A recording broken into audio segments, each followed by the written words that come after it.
Hey, everybody. Welcome back to another episode of the Pretend Problems podcast. I'm Kelsey Cook. And my name is Chad. And this is coming out on January 10th. We hope you're having a great New Year so far. Yeah, absolutely. I am. We're recording it on January 1st. Yep. I am so hungover. And you might think, oh, rough night last night? No. Rough night 2 nights ago. I didn't drink anything last night and still feel like complete dog shit. Yeah. So, listen, I used to love it. I used to love to drink. I have some story. There are people out there that could probably put me in prison if they open their mouth. I used to drink probably too much on the road sometimes. And Sure. I've got some really fun stories that I'm not going to tell, but I can't do it anymore. I just don't get it. I did shots. I had too many drinks. Shots. Yeah. It was like there were different groups of people and I felt like I had to do shots with each of them because they each wanted a different thing because we were hosting, and that's it for me. That's it for me. I'm going to bring water to the party. We talked the next morning, and I was like, why are you doing so many shots? And you're like, I was just trying to be a good host. Yeah, it's true. And I don't think that's part of the requirements. Like, I don't think anybody expects that of you. I don't think anybody would have left the party and been like, they did an okay job hosting. Not enough shots. Don't feel like dog shit enough today. I think no one would have left the party saying that, but I think people did leave the party like, what the fuck, that guy can party. Oh my God. Host of the year, and it was up to the final day. Yeah. So, but yeah, I'm hungover, and so when I'm staring, just complete resting bitch face, know that it's not because of you. Okay? Mm-hmm. It's because I am still tired and don't understand how my body's going to function. Yeah. I'm having fun. Are you having fun? What if I just said that every fucking episode until you walked out? What if it was episode 7 where I walked out? I can't walk out today. Say whatever you want. I don't think my body can get me out of the room. I'm that hungover still. I did it last episode and you didn't react. Because for us, it's just like an inside joke that you don't have to react to anymore. Right. But I thought it was pretty funny if somebody just started listening to the podcast on that episode and they're probably like, what a fucking asshole. She just asked him if he was having fun and he just completely... Yeah, dead eye. Yeah. Dead eye. By the way, I'm wearing socks. I've had some requests to put some socks on my feet. I get the opposite request. DM, do you? Take your socks off. Take your socks off. And if you notice, I have multiple layers on my feet today. Yeah, which is weird because I'm going to tell you something, and I don't want to start a fight here, but my feet are better looking than your feet. And so... I'm not going to fight you on that. My feet are my 4th best attribute, and they're good looking feet. So I don't know what the fucking deal is. Maybe it was because before we fixed the lighting, it maybe looked weird, like I had like green feet. But they're not. They're really great feet. And so I don't know what the thing is. But now I'm wearing Bombas, which I have several nice things to say about them if they'd like to come aboard. Please sponsor us. God, we love Bombas. Wait, are these? No, these are Smart Wool slippers. But still, I mean, there's another one. Yes. True. Mm-hmm. We're covering all the bases. Yeah. No, I'll never fight you on that you have better feet than me. I say on my special that my Wiki feet rating was that I had okay feet. Just the letters okay, which is not ever what you're going for. Right. You don't want like the Applebee's of feet, is basically what I say on there. But what if it was actually they meant the Oklahoma of feet? Also where worse. it's like you have one weird panhandle toe that goes way above Texas. My feet, I'm going to tell you something. If I put them on Wiki Feet and you didn't tell the people who it was, I bet you I'd have guys jack off to my feet.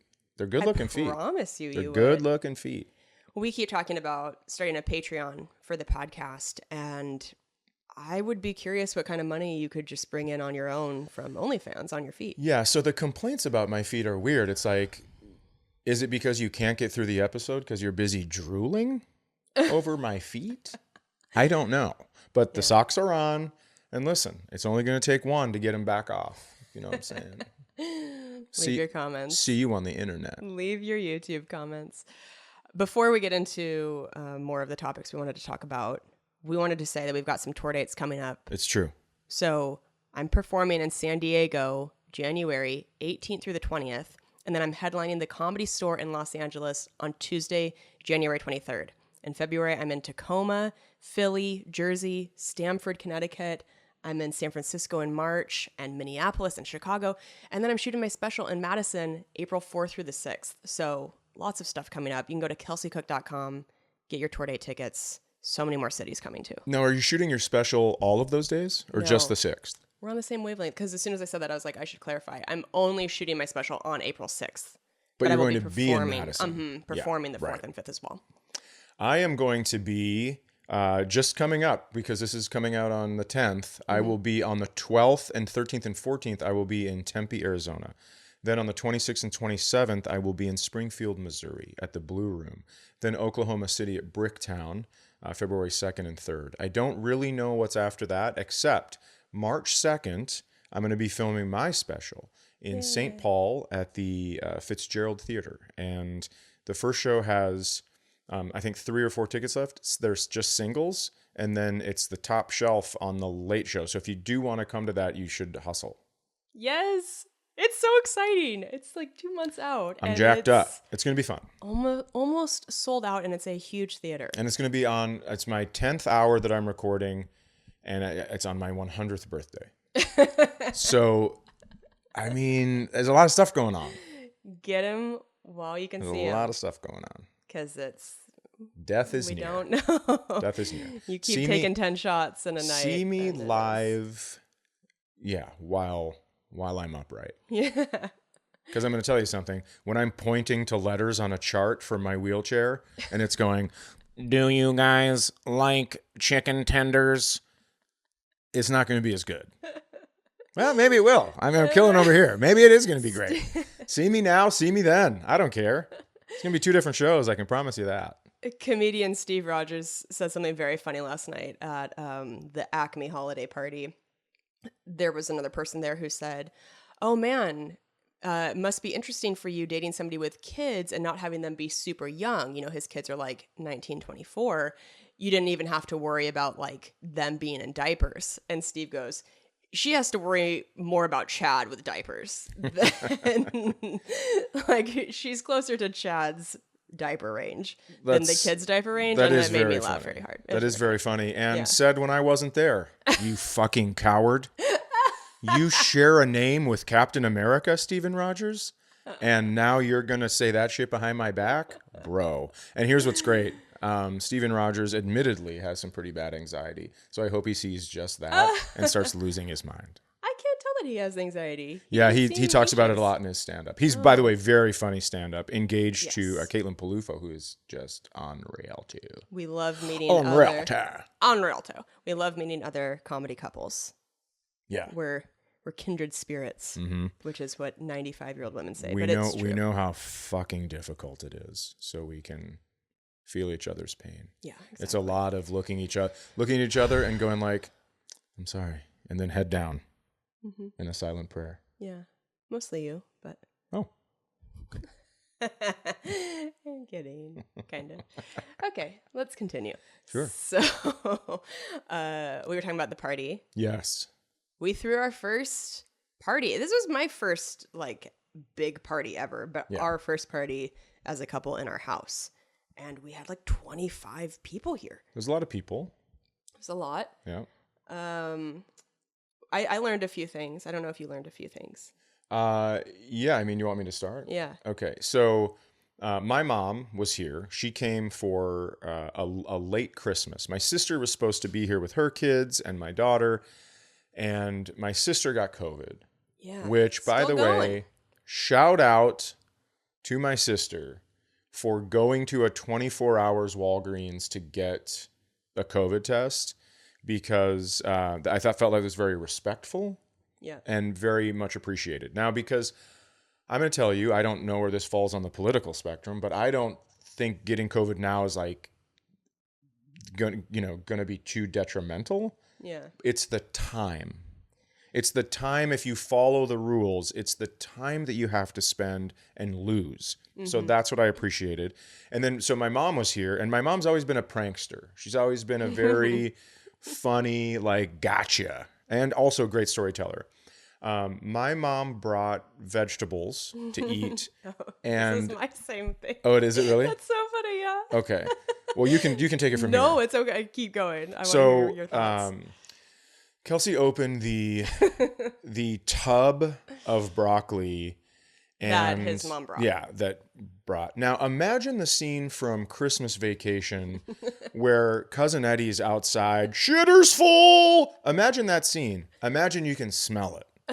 Imagine you have smell-o-vision and you can smell the scene where he's pumping the shitter. Yeah. That is what it smelled like. Olivia came up, my daughter came upstairs, and she was like, what is that? I opened the window in the kitchen. I opened the sliding screen door, whatever. And you finally were like, hey, Karen, I need to not have this in my house. Yeah. I need to throw this away. And didn't throw it in the garbage, went outside to the trash can to do it. Yeah, I love your mom, and we're getting closer and closer. Yes. And, but I think we're still, like, I could tell that she was saying to me, like, I'm sorry I hope I'm not coming off as bossy, because she wanted to help set things up. And I'm also trying to not seem bossy either. And here's why. Right. Because my mom and sister can make each other mad in less than a second. It's like an Olympic sport between them, how quickly. Yeah, it really is. It's because of years and years and years of them telling each other how to do things. Yeah. So my sister can be doing something and my mom will just say something like, hey, what if you, and then it's, fuck you. I mean, it immediately goes devil possessed. There's just no fuse anymore. Right. Which I think is pretty common within family dynamics. Right. Yeah. I said to you, I go, it never starts at 0. Mm-hmm. It always starts at 100. Yeah. Which is awesome to watch. Probably not great for them. Right. And so your mom is, she's doing nothing bossy or intrusive. She's like, what do you think about putting the napkins over here? I'm like, yeah, that's great. And she's like, I'm sorry if I'm being bossy. I'm like, you're helping so much. I don't know what the fuck I'm doing. Like, I've never thrown a party like this before. And so your mom was so sweet. She brought so much food to help. Mm-hmm. And so I did feel bad having to say, hey, I know you brought this broccoli. I know you washed it. I know it wasn't like rotten broccoli. Yeah, it was very, very crisp. It looked great. But it smelled. My God. It's the Kelsey of broccoli. Excuse me. Looks great, smells. Oh my God, my feelings of my heart. That was so mean. I smell great. It is true. You know what I will say? We did have a moment yesterday. Are you going to tell the serious conversation story? No. Oh. I'm going to tell a me smelling bad story. Oh, okay. I think 99% of the time I smell really good. I've actually been told by friends, like when they hug me, they're like, oh my God, I always love hugging you because you always smell so good. Like I have been told by many people in my life that I'm an extra good smelling person. Okay. However, I use natural deodorant, trying to keep my titties free of cancer. Mm-hmm.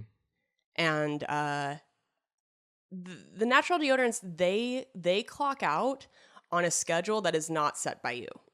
They have it predetermined and they give you no heads up. I've talked about it online before that it's like Stanley from The Office. Like the second it hits 5, briefcases are grabbed, cars are started, like it's gone. And so we were sitting on the couch yesterday morning and I could just tell that my deodorant had stopped working.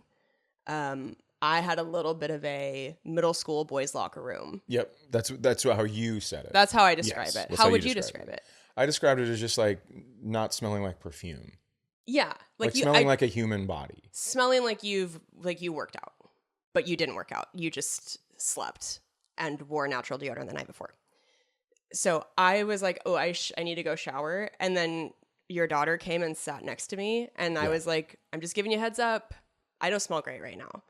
And then within about 25 seconds, she had moved from the couch to the floor. And I was like, oh, that to me is proof that I don't smell very good. I was like, can you smell me? And she goes, I didn't think so, which is the most like you don't want to say, yeah, you can smell you. Well, I'm going to say that she moved because we bought a couch. It's a Lovesac sponsor. Sponsor, hello. It's a Lovesac, and we're not going to talk about how great it is because this isn't a live read. It's not sponsored. But it's tight. We bought it for 3 pets and the 2 of us to watch TV. Like, this is our TV watching couch. Yeah. And so when we were watching TV like a couple, kind of spread out, whatever. And then when Olivia came to sit down, she was basically like squished. Yeah, she like sat on my elbow. I was like, sorry. I was like, oh, okay, we're gonna do an all 3 person on the couch right now. Yeah, okay. So that's why she moved. And when she said I didn't think so, it's because she probably wasn't even thinking about it. Oh. So I don't think she moved because you smelled bad. I was sitting like this. Right. As soon as she came, I was vacuum sealing my arms to my sides, trying to keep it. Imagine the space between the cellophane wrapper and the fruit roll up. That's what was happening with her skin. Yeah.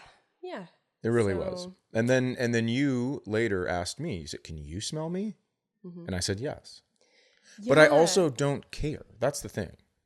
Like you don't smell bad. You just smelled like a human. The way you can smell somebody's like I think you smell good all the time. Right. Even when you don't smell, fresh out of the shower, cologne, deodorant smell. Sure. I just like how you smell, period. When you wake up and you just smell it. This sounds gross, but like you just like smell like sleep. Sure. You just smell like your skin. Okay. Oh my God. It's like crack. You smell so good. I have great pheromones. He's really good. Tiffany Haddish, actually. We were on the Burt Kreischer tour. And she wouldn't stop smelling my beard. Would not stop smelling your beard. And she was like, you have very strong pheromones. She said you have very smart. You smell like someone who's smart. You smell like someone that I could learn things from. That's what she said. Which I thought was very strange. Because Kelsey's right here, and then she's just nose in my neck taking deep breaths. Yeah, that's the nicest way to say you smell like an old man. She's just very funny. Oh, wow. I'm kidding. No, you don't. Don't you start I'm kidding me. If you listen to this shit all Christmas. Okay, I come from a very jokey family, a very I'm kidding family where it's like we're playing a card game. Oh, you won. I did? Haha, just kidding. You know you didn't. You had 500 points. That sucks. Or whatever. But picture it every 30 seconds. Every 30 seconds. That's true. But I'm not exaggerating. It is like you start to lose sense of reality. You feel like you're going crazy because nothing that you think is what it actually is. Right. It's Poe's had enough of the argument. Poe's had enough. It's too much for me. I start to get overwhelmed because I feel like I'm a very sincere person. I'm a very, like, what you say to me, I believe. Sure. And in your family, it is constant misdirection, constant jokes. And I'm just not used to it. I still am not sure if my mom loves me. It's that level of just kidding. Like every time she goes, all right, I'm going to take off. Love ya. And I just wait for, just kidding. Just kidding. Yeah, it's... Okay, how did we get here from broccoli? Well, because we were talking about... I have no idea. I have no idea. I think we did because the sink. Tangents. Because I called it Kelsey broccoli. Oh my gosh, yeah, that's right. Yeah. So but this broccoli, it was atrocious. It was like, this is gonna make when someone comes inside from smoking, and you go, oh, that person, and then you see them an hour later, and you're like, oh, your jacket still smells like smoke. I thought I was gonna have to scrub the walls and repaint this fucking house. It was nuts. And she opened the broccoli. Or no, I'm sorry. I opened the broccoli. Yeah. But it was like 5 minutes before people were supposed to start showing up. Yeah. So we've been lighting candles all day, baking things.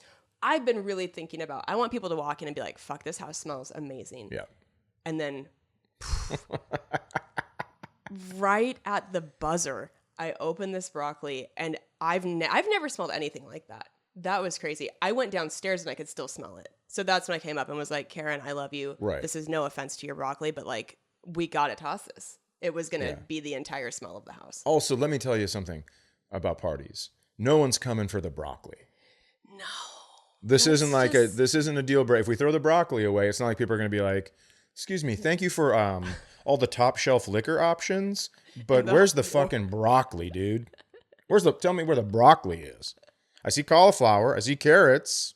No, thank you. Yeah, thanks for the warm Bavarian pretzels and the brownies, but yeah, I'm here for the farts. Thanks for the spicy mustard that's compliments of a 100-year-old recipe. Yeah. With the warm pretzels. But yeah, if you think that I'm not planning on gassing out my Uber driver on the way home, you're crazy. Yeah, that was my number one lesson learned about the party is like, you don't need broccoli. You just don't need it. You don't need to roll the dice on broccoli or Brussels sprouts. Yeah, you don't leave that for a restaurant. You don't need to put something out where if someone eats it and they burp, people wonder who shit their pants. Right? I mean, that's fair. Yes. Absolutely. That's disgusting. Absolutely. It's so disgusting. So that was my number one rule I learned. Okay. I also learned, so I spent a good portion of the day making what I thought was a fucking fire 2000s hip hop playlist. Yeah. I thought everybody was going to love it so much. And then we got about halfway through the playlist and I realized that it was a lot of olds. Not like a traditional olds, but like older people who maybe don't love Ja Rule. I don't agree with that. I mean, there were a couple people that were older, but I like Ja Rule. Okay. And I'm a traditional old. Some people older than you. Yeah, that's true. Were there. And my playlist got hijacked and it turned into like Elton John and like Huey Lewis in the News. And I was like, tell us how much you love 80s music. Listen, I don't want to lose listeners. But I'm not a lover of 80s music. And I'm so sorry. I know that makes me wrong and bad and unlovable. But it's just not. I was born in 89. Right. It wasn't like the music of my youth. Here's what you have to understand. You have to understand that. So we've watched all the Kung Fu Pandas to date. 1, 2, and 3. And you said you love 3 better than 2. Mm-hmm. And I said to you, yeah, you have to have 2 to get to 3. Yeah, 2 right? For 3 to make sense. So, but 3 is never going to be as good without Poe's journey in 2. Sure. That's how I feel about 80s music. While you may not like it, there's no Ja Rule without 80s music. Sure. And you do love Rick Astley's Ceviche's remix. Avicii. I know it's Avicii. I'm kidding. Avicii's. People don't know you're kidding. Oh. They just think you're so out of touch that you. I think call Avicii ceviche because I think it sounds the same to me, and I do think it'd be funny if a DJ just threw out chunks of raw fish to people. So, but you love that. It's Chumbawamba and Rick Astley. They get mixed up in this heavenly dance mashup, would you call it? It's a mashup. There's a great mashup on YouTube. You can look up Rick Astley's Never Gonna Give You Up mashup, and it's like Chumbawamba's Tub Thumping mixed with Avicii's the one with what's that guy's name? I don't know. Damn it. It's okay. We'll think of it another time. But anyway, it's so good. It's so good. Yeah. But I know I don't hate all 80s music. It's just like not my. I think a lot of us love the music that was big when we were in high school. Oh, they say 14 to 17. Yeah. Is where your brain really remembers that music. Yeah. So for me, that will always be sure kind of like 2000s hip hop and pop and all that stuff. Well, just remember though, you're out there with your friends dancing to Ja Rule, but without Cyndi Lauper's Girls Just Want to Have Fun, you probably wouldn't have even been allowed to. There was a lot of work done in the 80s. Sure. For people to dance now. I can appreciate it. It's just if I'm drunk, I would rather dance to Snoop Dogg. Sure. Or Ludacris. Yeah. Than Cyndi Lauper. Well, here's Chris Ludacris Bridges. Here is when your playlist got hijacked. Mm-hmm. You have a series, a web series called Risks of Fury. Yes. And one of our guests at the party was comedian Brian Regan. Yes. And you had played him on the Las Vegas Strip several years ago on your web series. You can go there after you listen to this and you can find it. Yep, it's on YouTube. And you said, I would like a rematch. Or you asked him, do you want a rematch? Whatever it was. I think he asked me. Okay. If I'm not mistaken. Okay. And then I believe you said, I'm surprised you don't have PTSD from last time. Yeah. And we all laughed at that. Yeah. And then his girlfriend, Lisa, said, I'm going to give you some inspirational music after you scored 2 quick goals. Mm-hmm. And then she hijacked the playlist to inspire him with some Bob Seger. Oh, okay. So that's how that whole thing happened. I didn't know that. That makes sense. And you beat Brian Regan in foosball. I did. And then you guys all decided to play darts. Yep. And he and my mom were partners. Yeah. And they won. And so the text message I got the next day from Brian was, hey, great party. Thanks for having us. So do I come back to your place to pick up my darts trophy, or do you deliver that? And I went radio silence, did not respond at all. And then I said, because he had made a comment about that he was a Delta million miler. Yeah. So is Chad. And Delta sent Chad a toy plane. How would you describe that? It's a very high-end model. Like a model plane. It's like very heavy. Yeah. And we've had it in our house for the past few months, and it's kind of absurd. I was going to throw it away. You wanted to put it together for feng shui. I just thought it could be good. I don't know. Yeah. And then it's on a metal stand with a wooden base. Right. And so I said, we should give Brian Regan that Delta plane as the trophy and just write on it. Yeah. Darts trophy. And then you wrote just a perfect thing on it. Can you share what you wrote? I just wrote darts championin. And that is from an old Brian Regan bit. So if you go look up spelling bee, Brian Regan's spelling bee, it's like one of his most iconic bits. And it basically comes down to, trying to figure out how to make something plural. And then oxen completely messed him up. So then he's like, what about boxen? And it's this whole thing. And so I just wrote championin as a joke, 2023. And I brought it to Acme last night where he was going to be some big laughs. Big laughs out of that goddamn airplane. Yeah. Pretty fun. Yeah. I'm really glad we did it. Yeah, that was wonderful. Yeah. And I also have to share, he was one of my very first favorite comedians. I have looked up to him for like 15 years. And when he and his girlfriend got to our party, he was like, I have to tell you, congratulations on your special. We watched it on the flight on the way here.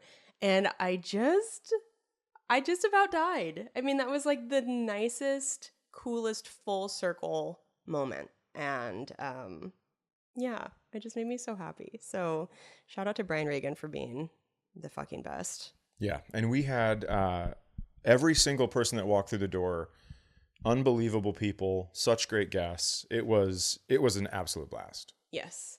And if you happen to be flying United anytime soon, my special is playing on United right now. Yeah. Which is wild. I don't know how long it's going to be on there. And if you are flying Spirit, why? Why? Don't do that.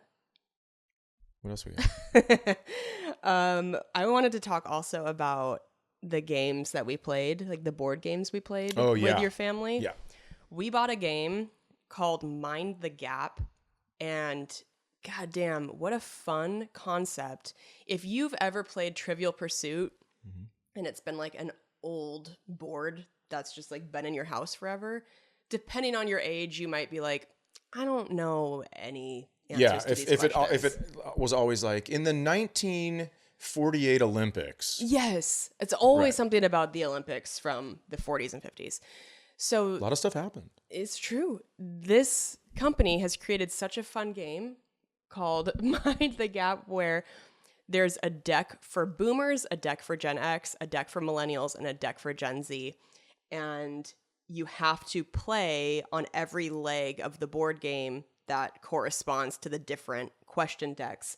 Yeah. So you basically end up feeling very smart for part of the game, depending on what generation you're from, and extremely dumb for part of it, where, you know, for me, I'm a millennial, so the boomer deck I really struggle with.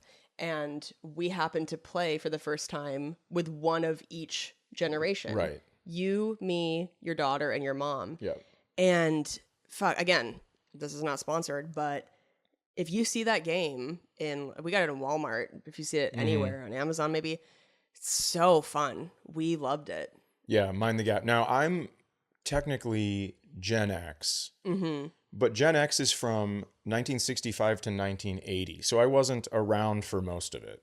Right. And some of the questions were absolutely ridiculous. I felt more at home in millennial. And then Gen Z, I knew a couple just because kids. And then boomer, I knew a couple because my dad was raised by his grandparents. Okay. And so we watched a lot of really old, shitty television shows. And so I was able to come up with a couple of those things. And then just like history stuff. But yeah, I think I really struggled on the most was Gen Z slang. Yeah.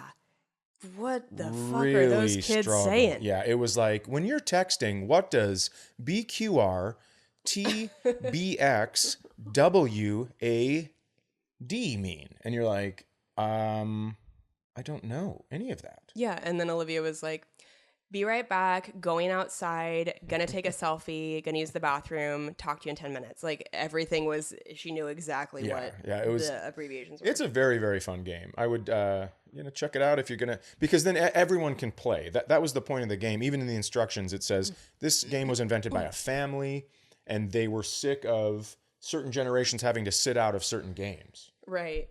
I made a note of something you said while we were playing it because it made me laugh so hard. It's also fun to, like, I learned things about you. I learned things that you knew that shocked me and things that you didn't know that also shocked me. Okay. And things that you didn't know that I figured you wouldn't anyway. But one of the questions that you had to answer was name 3 of the 5 Spice Girls. I think it was 4 of the 5. Oh, 4 of the 5 Spice Girls. And you couldn't come up with them. And so you were like, luscious spice. Which is just, I love it. You're like luscious spice, sassy spice, dopey spice. Well, yeah, you get into the dwarves at one point because sure. I thought realistically Sleepy I could get 3, but then when you need 4, it's like, why not go for the laugh? Sure. Yeah. Oh man, that cracked me up. Yeah. And also was interesting to watch you because you're saying that your sister doesn't have a fuse with your mom. Mm-hmm. I think you also don't have a fuse with your mom, but in different ways, or you're just like more comfortable because she's your mom. But you... Okay, I think I know what you're talking about. You guys were on a team at least 2 different times. A dominant team. I don't think we lost. When we were together, I don't think we lost. Pretty unstoppable. And 2 different times, it was like... I'm trying to think of an example, but it was something where it was like a music question. Like, hey, finish this lyric. Well, I can tell you exactly what this one was. It was Ceviche, and it was... It was Avicii, yes. And it was... Wake Me Up When It's All Over. Yeah, so I know that song where it's Wake Me Up When It's All Over. Which is the mashup song, by the way, that we were trying to think of. Okay. Yeah. So it's that song... And then my mom, I'm trying to get it in my head, and my mom immediately goes, wake me up before you go. And those aren't the right words. And so I just go, stop talking. 2 different times on 2 different questions on 2 different days. And your mom wouldn't even, I don't remember the singing one. One time she just goes, oh, what? Like she just is doing a normal, like. Yeah, I'm sure. And you go, stop talking. You had the most. Because I'm so close to having the answer in my brain that when someone else starts doing this true detective, we need to attack it from every angle. Right? Like at one point it was was it get that bag? What was it about getting money? Get that bag. It was like, get that bag or whatever. And my mom's like, a bag. Okay, so it could be a grocery bag. It could be a purse. It could be a duffel bag. And I'm like, you got to do this on your own. Like these are your thoughts. But you guys are a team. I know we're a team, but like when I'm trying to think of something when it's almost in my head, dragging me away from the correct answer with, it could be a duffel bag. It could be a grocery bag. She's just listing bags at that point. And I know what she's doing is she's brainstorming. And that is how most people operate and get to their answer. Right. I, unfortunately, do not. I like playing golf. I like playing tennis. I like being a comedian. What are all of those things have in common? Being by yourself and not relying on others to win. So it's hard for me when it comes to, when I was in school, I remember we'd have like reading time, and I couldn't read if someone else was talking, right? So they'd divide the class. They'd go, this half of the class, go read your book, and this half, we're going to do our math lesson. Mm-hmm. And I could not read when someone else, like when I could hear someone talking. It had to be dead quiet for me to read. Whoa. Yeah, it was. So whatever letters that is, psychology majors, whatever letters that gives me, let me know. OCADH. So it's hard for me when I'm trying to think of something and someone's talking, which I know is how you get to answers. And I know we're going to cut all this because I'm talking too much, but still. Oh, I don't think you're talking too much. I'm talking a lot. Are you? Yeah. Okay. Well, I just was saying, it's funny. Your daughter has said to you at certain points, you've said to me that she's like, there are 15 better ways to say that. Or right. You know what I'm talking about when she said that to you? Yeah. So yeah, it's just. Well, yeah. No, I know stop talking to your game partner when it's supposed to be fun game night. Also to your mom. Isn't the best. Well, that's why I feel so comfortable with her. Right. And I'm saying that with like joking judgment because I'm, very close with my mom. And especially before she had dementia, we would absolutely have conversations where it's like, you're just talking in such like comfortable ways that, they're your mom. Yeah, I'm happy to tell her to be quiet. It's like, you want to win this thing or not? You. Oh my gosh. Anyway, it's a very fun game and highly recommend checking that out.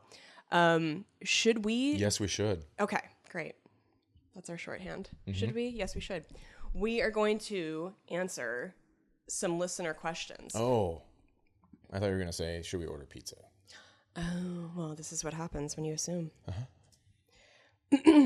We are going to answer listener questions. If you want us to try to give you some advice on a relationship thing in your life, anything kind of in that world, please write into pretendproblemspodcast@gmail.com. Mm-hmm.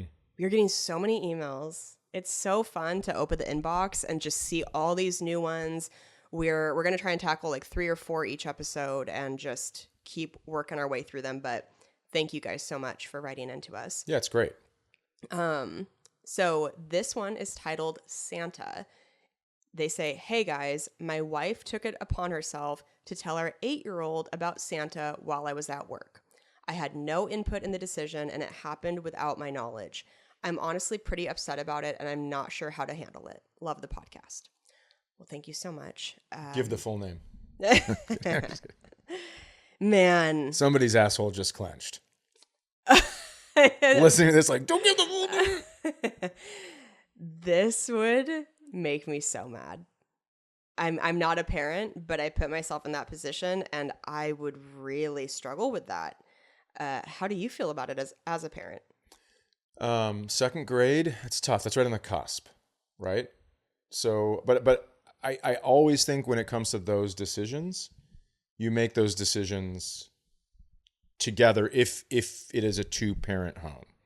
Yeah. Right? You don't drop a 20 for a tooth under a pillow without talking to the other person because now you've committed to $20 per little tiny tooth. $20 fucking dollars. I would have had a pliers yanking teeth out of my head. Yeah. For $20 a crack. So I think it is courtesy to do that. On the other hand, I would like to say we don't know the whole situation. It could have been, when is Santa coming? I want to write a letter to Santa. Please help me write a letter to Santa. When you're doing stuff and it's like, Santa, Santa, Santa. And finally you just go, there's no fucking Santa. I'm Santa. You take that credit. You're like, I am the one that brings the gifts down the chimney, right? You just kind of snap a little bit. So if it was that, forgivable, because it's like, a person loses their temper. But if they were just like, hey, so just so you know, there's no Santa, and go ahead and tell your dad when he gets home that I told you this. Yeah. I mean, that's tough. Yeah.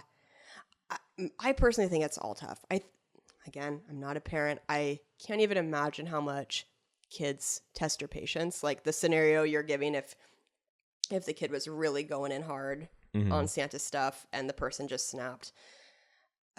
I just think the Santa thing is like such a big deal. It is. Yeah. I mean, it is a big deal. And I'm just saying, I think it should be the two parents making the decision together. Yeah.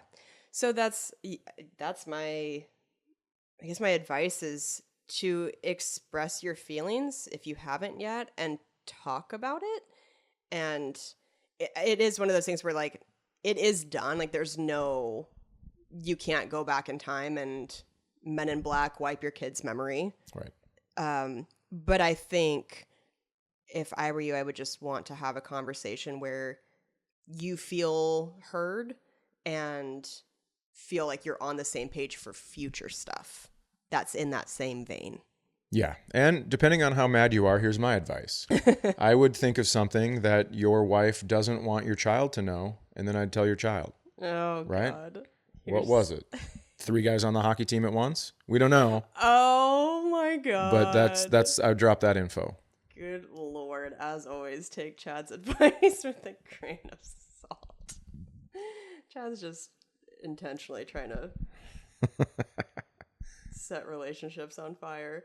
But anyway, sorry that happened. I would imagine that that's very frustrating, and yeah, I'd have a conversation about it for sure. So this email says a recent but not requested promotion. They say, good morning, guys. I've been listening and watching everything you have put out there for years and loved every minute of it. Enough fluffy nuts, as Chad likes to say. Oh, man. This person is just... That's a deep cut. Well, I just mean they get you. They really get you. Oh, yeah. You like a quick compliment, and then you like to keep it moving because it makes you uncomfortable. I was recently promoted to single dad after a lengthy divorce. I love that that's the wording. Yeah, a recent but not requested promotion. Then I was recently promoted to single dad. My 6-year-old son is my world and primary focus in life. What general advice would you give to dating when it eventually happens with a little guy in the mix? I've been with middle of somewhere since the beginning, and I hope that Pretend Problems has the same longevity. Thanks for being there for me and helping me through the rough times. Many thanks and well wishes. So, first of all, I just wanted to say congratulations on the divorce. And I don't know how you feel about it, but I'm saying if it's lengthy and there's a 6-year-old involved, I think everyone's probably glad that it's done now. Sure. So that's great. I would also say, I just found this out. In Georgia, in divorce proceedings, you can apply a clause to how long you have to be dating a new person before they can meet the kids. Really? Yeah, I thought that was very interesting. I just found that out.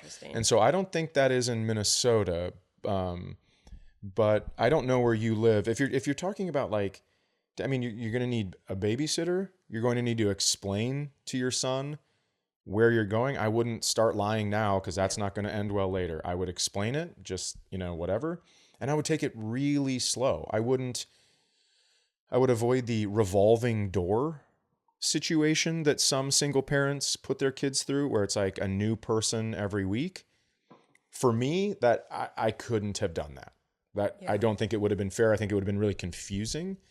And I would I would try to stay away from that, because obviously you want to have fun, you want to have a life, you want to find romance again. But if your 6-year-old truly is your world, then you do have to consider their like well-being. Yeah, absolutely. I was really just gonna let you answer that one because I cannot speak to it. But you can speak on maybe the other side of it. Oh, sure. Yeah, I guess that's a good point. Chad, I think, erred on the side of caution, in terms of me meeting his kids and like when that was going to happen and when he felt comfortable with that. I think, I really appreciated how much you cared about your kids' well-being. And to me, when I did meet them, it did feel very special and very important because you had shown me like, hey, this is a big deal to me. I don't just let my kids meet somebody that I'm dating casually. So yeah, I think just finding that balance of, you don't want to put it off for so long that you start to feel like a secret, or that that like you're ashamed of them, or like, yeah, I think it can border on that. You don't want to feel like you're being kept from the rest of their family, because if the person you're dating is becoming invested in you, you want to like know the other people in their life and not feel like you're a completely separate part of it. So I would just make sure that you explain to your son that like where you're at in the relationship, because a 6-year-old is going to make attachments. Yes. And so, if it's the next 20 years of women coming into your life and then it not work, and you introducing your son and then it not working, I think there's probably going to be some fallout from that. So I would be careful not to bring, everyone over. I would make sure you think it's going somewhere first, and I would use your judgment on that. Definitely. Yeah. Thank you for writing in.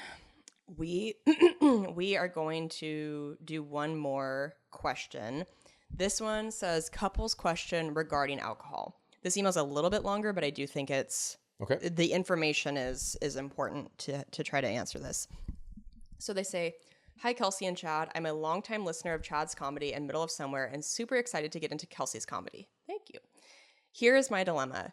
My fiance and I both enjoy some drinks, nothing too crazy, just the social drinking that most people partake in.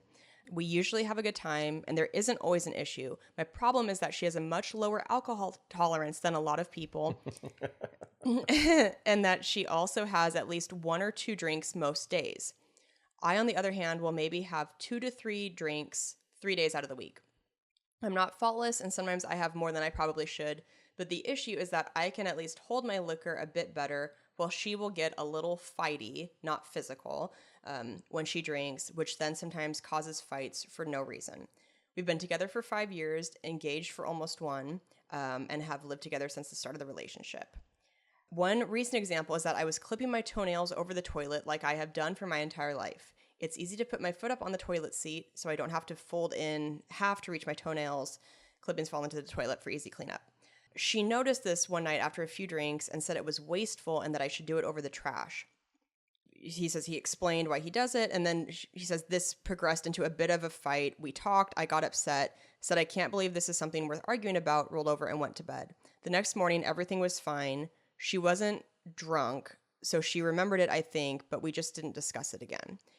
So the issue isn't the clipping of nails, it's more that she drinks and will get bothered about small things or suddenly have a stance on something that has never come up and has never been an issue before. I try to point this out in the moment and say something to the effect of, I think you've had a bit much, although maybe not always in the most tactful way. But whenever I say whatever is happening is because of her being tipsy, that just creates a new fight. She does not like to be told that I think the issue at hand is being caused, or at least exacerbated, by alcohol. It's gotten to the point where I just don't like being around when she's had a drink. And she does drink more frequently than me. I do want to emphasize again that she's not getting drunk really, just having a few drinks more days than not. We've discussed this before a few years back, as she had a time in our relationship where it actually was getting out of hand and was straight up passing out on the couch with pints of vodka being hidden under her arm. And I said if it continued, I wouldn't stay in the relationship. This seemed to have worked because she immediately cut down and didn't drink at all for a while. I told her she didn't need to stop drinking. I'm not her caretaker, she's an adult, but that I would appreciate her drinking less is all. It hasn't gotten back to that point at all, but her drinking has increased a bit. How do I go about talking to her about her drinking without causing a fight? We are quite happy like 90% of the time, but the drinking thing is what bothers me the most. I can usually get past anything else that comes up. I don't want her to have to stop drinking completely, but I don't know how to have the conversation about only maybe having one or two, especially when I know that there are some people that can't moderate well and have to go straight sober. I'm not worried about her getting back to a place where she is going to be drunk and hiding booze again, but it is still a bit much for my taste sometimes. Sorry for the long email. Love the show. You guys have such a fun dynamic. Cheers. Man, thank you so much for taking the time to write all of that out. I think so many couples go through something like this. Okay. I think a lot of people listening, at least, even if it's not your current relationship, that you have possibly experienced something like this, because alcohol is such a tricky thing. It's such an accessible drug, essentially. Right. And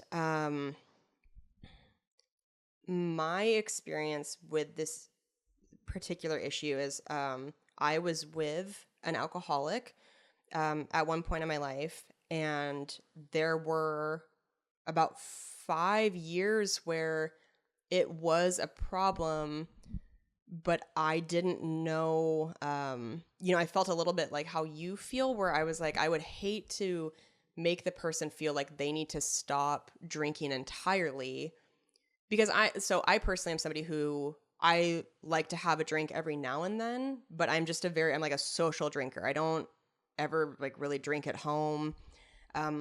I'm okay going like a few months and not having a drink, but if you and I go out to dinner or we had the party and I drank. And so to me, it always sounds fun to be able to share a drink in a relationship. Mm-hmm. I didn't like the idea of having to tell this partner, hey, I'm not comfortable with you ever drinking again. But it was like, oh, I wish that they could drink the same way I drink. But it didn't ever seem like that was how it was, or at least consistently. The person that I was with did end up kind of hitting a rock bottom and ended up getting sober. And I think the alcohol thing is so personal and case by case, and that isn't always what needs to happen. I certainly don't know for your partner if that is what needs to happen. But it does sound like this is something that it continues to be kind of a pervasive problem in the relationship. And it's the hardest thing, because if they don't think it's a problem, then you really can't, you can't make anybody get sober. You can't make anybody change. But it sounds like you did get to a point where you had said if she kept drinking the way she was, that you wouldn't stay, and then she cut back.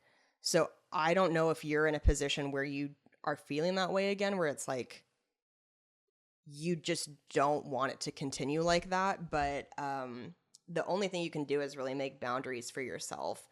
So if she wants to continue drinking, but you don't enjoy being around her when she's drinking, you might just need to be like, hey, if you want to do that, that's fine. I'm not going to be around when you're drinking.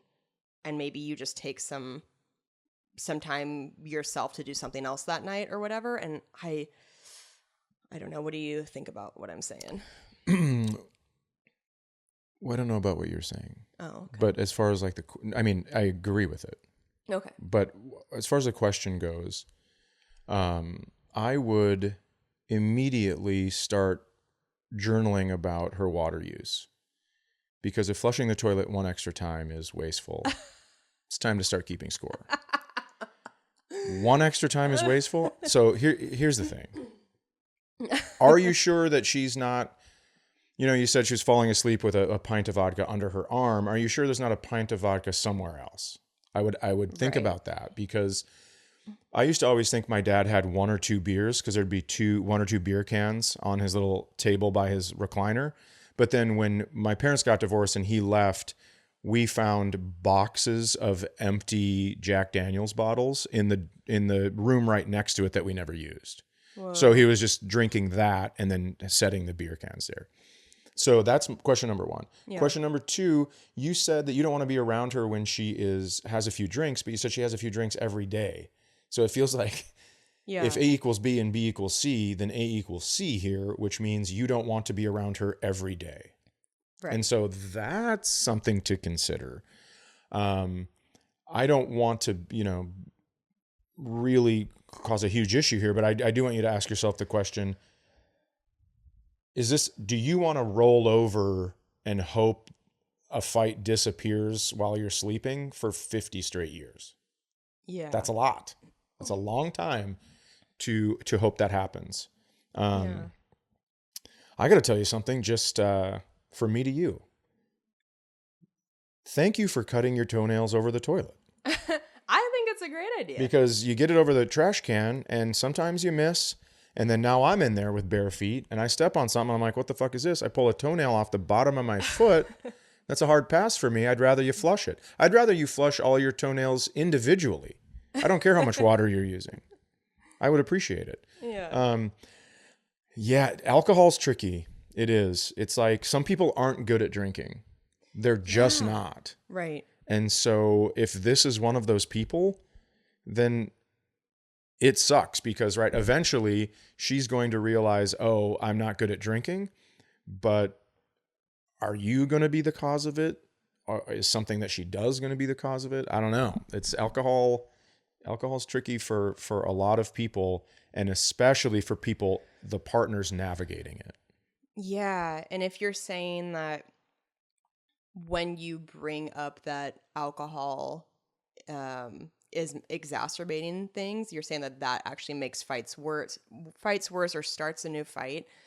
I'm curious if you've considered couples counseling or anything where it's like, it's not you pointing your finger at her, but it's like, hey, this is something I feel like we're having a hard time getting on the same page about, just the two of us. I would love for us to have a third person that we can both talk to about how we feel about this, because if this is something she's doing every day, I promise she feels strongly about it. This is clearly something that for whatever reason is important to her, whether that's for the right reasons or wrong reasons.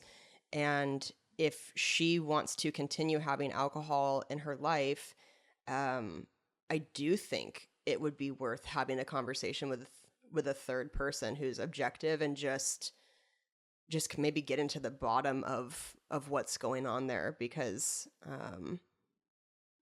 I think what you said, Chad, is so great that it's like, do you want to keep having that be a part of your relationship for 50 years? And I'm not judging anyone that has a drink every day. Right. But I do wonder how come. Right. It's like, so if let me do it this way. If you drank 2 drinks every night, mm-hmm. I would constantly wonder, how come the reality that I'm providing isn't good enough? Why do you have to slip into this thing? Right. I would ask you that question if you were drinking. Now, I don't know if you want to do that. I'm not saying you should, but I'm saying that's what I would do if you were the one having 2 drinks every night. I'd be like, how come you have to always escape from me? Right. And she might not be trying to escape from him. It might I know. That's what I'm saying. Right. But that's what I would say to you, because that's how I always think it's my fault. Right. I mean, it could be work. It could be something from a long time ago. It could be whatever. Well, and it sounds like if there was a period of time where she was passing out with the liquor bottles under her arm, it does sound like there has been some periods of time where she has struggled with alcohol abuse. I mean, that is, again, I don't want to sound judgmental, but it's like, that does seem problematic. And the thing I've also learned about having been with somebody with addiction is that it's not black and white. It's not consistent. A lot of addicts can be sober for 2, 3, 6 months, and you think, oh, then they're not an addict, and they can tell themselves they're not an addict, but that's not what the definition is. That's not where the problem is. And so, as much as I've had that experience with a past partner, I myself I'm not like an expert on addiction, obviously. So I just, I don't know. I'd also maybe encourage you to look into some like Al-Anon resources. Like if there are some even like Zoom meetings you could attend to talk to other people maybe in your area who are also going through this, where it doesn't feel black and white. It feels messy, where you're like, my partner is drinking more than I would like them to drink, but they don't think they have a problem, or they're not willing to change. How do I navigate this? Because like I said, when I started reading this email, I think there are so many people out there who have a different drinking level than their partner. Mm-hmm. Oh, absolutely. And I'm so fucking grateful that we drink the same. Yeah, I also want to tell you that if you ask me this question next week, I might have a different answer. The fact that me thinking about your girlfriend or fiance having 2 drinks a day makes me want to vomit right now because I'm so hungover. So maybe I have a bad attitude towards it. But I will say that, you do have to think about the longevity, right? You go, well, if I don't like this now, am I going to like it in 2 years, 10 years, 40 years? Right. Yeah. Yeah. So we're sorry you're going through that. I love the quote that says, you can't control the people around you, but you can control the people around you. Meaning you can't control what she's going to do, but you can control what your boundaries are with her with that issue. So you can remove yourself from the situation when you need to, or just whatever it takes. But I'm sorry you're going through that. Yeah. And my last piece of advice, if she continues to drink, would just be to tell her there's no Santa.